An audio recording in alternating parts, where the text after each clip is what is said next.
सही बोलो ना, प्रिया है। हेलो प्रिया है। अरे ये रॉन्ग नंबर है। 9 नंबर है। हम गिन के 10 नंबर लगाए हैं और तुम पहले से कह रही हो कि 9 नंबर है।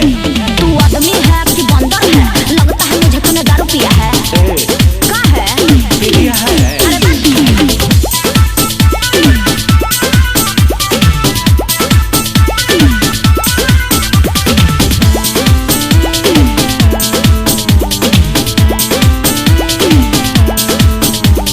लगता है तूने मुझे छीन लिया है। प्रिया का मोबाइल तूने छीन लिया है। बतिया हमारा कहे मानती नहीं, बढ़िया से मुझे पहचानती नहीं। बोलेगा ज्यादा, मारेंगे तब रात की कनपटी छन-छन आ जाएगा।